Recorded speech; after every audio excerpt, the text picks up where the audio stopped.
The respondent, through counsel, raised a preliminary objection today, the 15th of February 2022, stating in the main that the Electoral Code of Conduct Enforcement Committee does not have jurisdiction to hear the matter before it. The Electoral Code of Conduct Enforcement Committee has had the submissions of learned senior counsel, urging that a finding be made that the election period has not onset, and that the respondent before the committee is not a candidate and therefore not subject to the jurisdiction of the committee. The Electoral Code of Conduct Enforcement Committee is established under the provisions of paragraph 15 of the second schedule of the Elections Act number 24 of 2011. It's instructive to note that the Electoral Code of Conduct Enforcement Committee is a committee of the Commission and derives its powers from Article 884J of the Constitution, under which the Commission is mandated to develop a code of conduct for candidates and political parties contesting elections. Article 84 of the Constitution obligates candidates and all political parties to comply with the code of conduct prescribed by the Independent Electoral and Boundaries Commission. The application of the Electoral Code of Conduct is wide. It's a code that binds all candidates, political parties, leaders, office bearers, agents, members of political parties, or persons who support political parties and the government. The object of the code is to promote conditions conducive to the conduct of free and fair elections, and a climate for tolerance in which political activity may take place without fear, coercion, intimidation, or reprisals. The Electoral Code of Conduct has a lifetime. For the purpose of a general election, it applies from the date of publication of a notice of election until the swearing in of newly elected candidates. This is the election period as defined under Section 2 of the Elections Act. The notice for the 2022 general election was published on the 20th of January 2022 by special issue of the Kenya Gazette Notice Volume CXXIV number 14, and thus makes the committee and its operations alive and recognizable in law. Clause 6A of the code requires that during the election period, political parties, members of political parties, and indeed all those bound by the Electoral Code of Conduct must publicly and repeatedly condemn violence, intimidation, and avoid the use of hate speech, language, or any kind of action which may lead to violence or intimidation, whether to demonstrate party strength, gain any kind of advantage, or for any other reason. In addition, Clause 6.1 of the code requires that all persons bound by the code should reassure voters with regard to the impartiality of the commission and the secrecy and integrity of the ballot.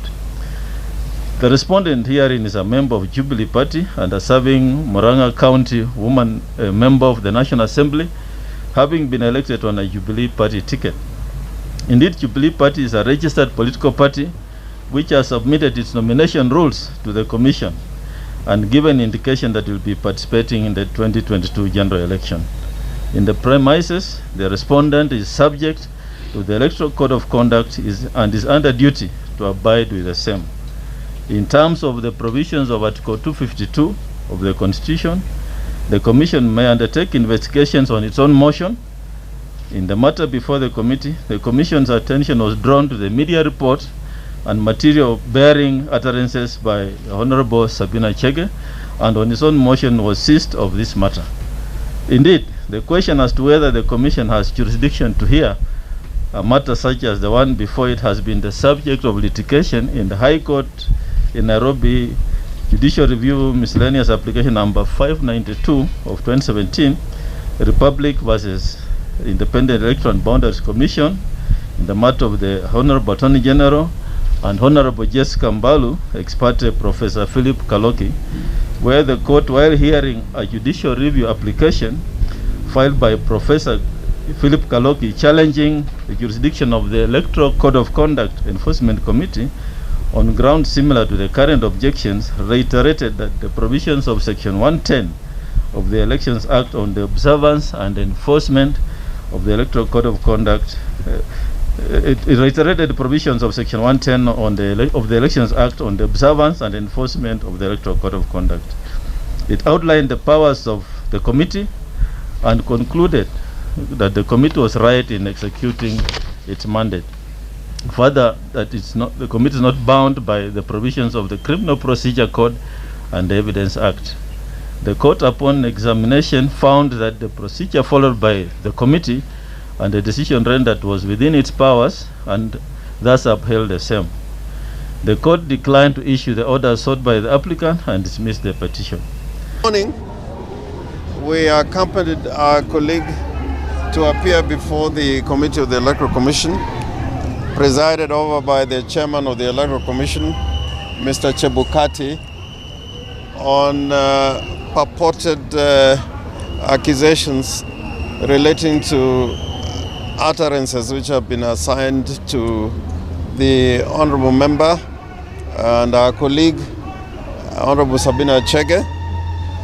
When the matter was called out, we raised several objections, fundamentally to do with the jurisdiction of the committee and the Electoral Commission in handling this matter. Unfortunately, they have decided that they have jurisdiction. In making that decision, they only dealt with one ground. We raised 5 or more grounds as to why this matter should not proceed before the committee. But all we can say now is that we are getting the necessary material, including the decision, the clip, which is in possession and custody of the Electoral Commission. The legal team will sit down and look at this material and make a decision on the way forward. But I want to say this without fear of contradiction. If ever there was a person who is advocating and promoting the spirit of the handshake and the desire to have one nation called Kenya, an indivisible nation, it is Honorable Sabina Chege. She has been going all over the Republic, speaking the language of peace and unity, and to our consternation, she's been summoned before the Commission to answer to utterances which, when you look at it properly, they don't amount to the accusations that the Electoral Commission is presenting to us. Those presentations are out of context. The full text of what she said has not formed the basis of the breach that the Electoral Commission is talking about. And therefore, we are going to mount a challenge, and a big one, because if ever there is one person now I can talk about in this country that is trying to preach the language of peace, the language of free and fair elections, and a country without borders or boundaries, because she's been everywhere, and I'm sure she's going to go everywhere, that person is Honorable Sabina Chege. Therefore, we will keep you abreast of what, as a legal team, we are trying to do. But I just want to assure my sister that this is your hour as a hero of this country. The whole country is proud of you, and you've got the whole country behind you. And you've got a competent legal team behind you. Absolutely. And you've got colleagues, some of them who are here, Olekina, Babu, Otiende, and us. Kadini Kega. Wanga was there, Elachi, and many more who would have come this morning. So I'll ask Otiende to say 1 or 2 words, and if you... Let me just put it this way, that we all know that the Iebc was found to have conducted the election of 2017 in an unquestionable manner, where the Supreme Court in itself declared that election null and void. So really, what the IEBC should be doing now, instead of targeting the Honorable Sabina Chege, is opening the server which they refused to open. Number two, I want to tell and speak directly to Mount Kenya region. These are signs that there is a lot coming in terms of making sure that your people do not progress in this country. The Honorable Sabina Chege, all that she has been doing is to advocate the spirit of the handshake. And we are aware of what is happening in this country. So for us, Mount Kenya region, just know that your daughter is being targeted and there could be some forces behind it. You know, I don't really give a hoot in hell what they think, but I know the truth is the 2017 election were nullified, and if Chebukati and the Commission wants us to give them bounded copies of the decision of the Supreme Court, we'll be happy to do it at our cost. So I was there with Sabina, and Sabina did not say anything that amount to the allegations which are being now levied against her. So, Sabina, we are with you and we'll stand strong. Babu.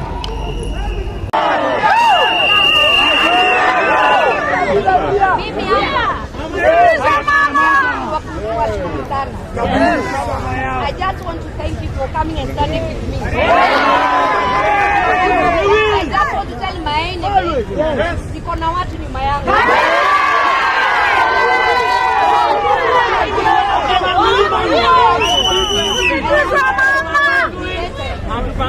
Tutakuja hapa Tuesday, vile watasema. Wabariki sana na nawapenda sana.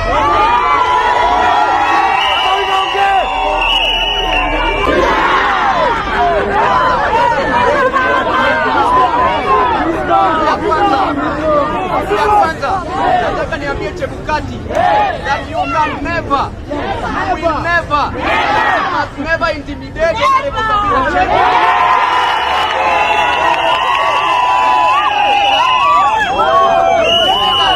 You are elected by the people and is working for the people and for the people. Chebukati, you have other important duties to do. You must organize for election. We are fair election. We will disappoint you and appoint somebody else.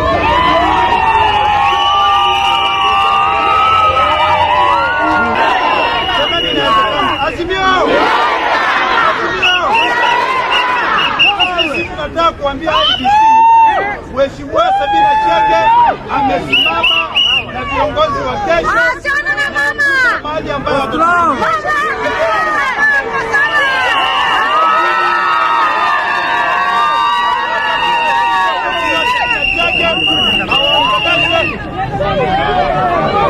Thank you for watching Breaking News Kenya channel, your #1 online news channel.